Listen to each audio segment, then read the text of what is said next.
మనం చూస్తున్న ఈ ప్రపంచం ఇది నిజంగా ఉన్నదేనా లేకపోతే అంతా మన మనసు సృష్టించుకున్న ఒక భ్రమ? శ్రీ విద్యాప్రకాశానందగిరి స్వామివారి ప్రవచనాన్ని ఆధారంగా తీసుకుని మన ఉనికికి సంబంధించిన పునాదులనే కదిలించే ఒక అద్భుతమైన తాత్విక ప్రయాణం చేద్దాం రండి. సరే, అసలు విషయంలోకి వద్దాం. స్వామివారి బోధనల్లోని కీలకమైన, చెప్పాలంటే కాస్త ఆశ్చర్యం కలిగించే వాదన ఇదే. మనం చూస్తున్న, అనుభవిస్తున్న ఈ జగత్తు మొత్తం మనం మనస్సు వల్లే సృష్టించబడింది అంటున్నారు. ఇది వినడానికి చాలా సాహసోపేతమైన ప్రకటన కదూ. ఒక్కసారి ఆలోచించండి. ఈ ఒక్క ఆలోచనే వాస్తవికత పట్ల మనకున్న అవగాహన మొత్తాన్ని తలక్రిందులు చేస్తుంది. సాధారణంగా మనమేమనుకుంటాం? మన చుట్టూ ఉన్న ప్రపంచం మనం ఉన్నా లేకపోయినా దానంతటది స్వతంత్రంగా ఉంటుంది అని నమ్ముతాం.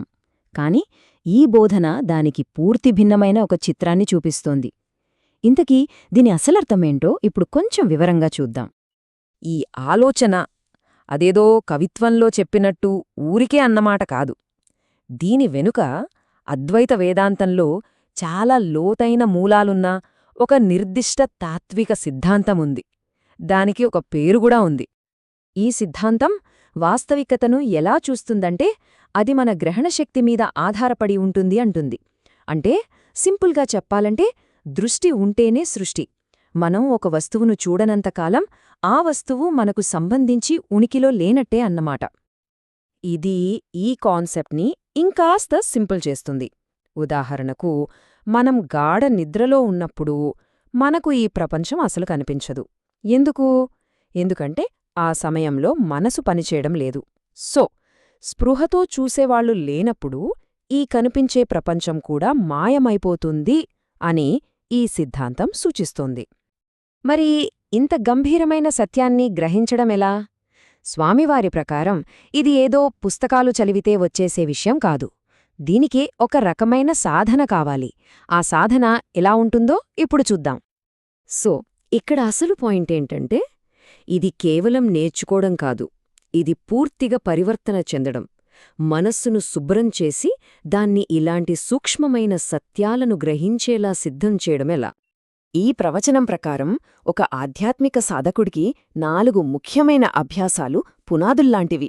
అవేంటంటే ఆత్మవిచారణ, అంటే నేను ఎవరు అని తెలుసుకోవడం, ఉన్నదానితో తృప్తిగా ఉండటం, జ్ఞానుల సాంగత్యంలో ఉండటం, ఇంకా మన ఇంద్రియాలను అదుపులో పెట్టుకోవడం. ఇవే ఆ 4 స్తంభాలు. ఈ తయారీ అంతా మనల్ని జీవితం గురించిన ఒక శక్తివంతమైన ఆలోచన దగ్గరికి తీసుకెళ్తోంది. జీవితాన్ని కేవలం అక్కడక్కడా జరిగే సంఘటనల సమాహారంగా కాకుండా ఒక ఉద్దేశంతో సాగే ప్రయాణంగా చూడాలన్నమాట. ఇక్కడ ఫోకస్ కేవలం జీవిత ప్రయాణం మీద మాత్రమే కాదు, దాని చివరి మజిలీ కోసం సిద్ధమవ్వడం మీద కూడా ఉంది. అసలీ ప్రయాణం ఎక్కడ మొదలైంది, ఎక్కడికి వెళ్తోంది అనే స్పష్టత చాలా ముఖ్యం.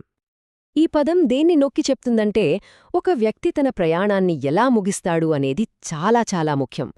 జీవితాంతం మనం ఏం చేసినా చివరి క్షణంలో మన మనస్థితి ఎలా ఉంది అనేది మన గమ్యాన్ని నిర్దేశిస్తుంది.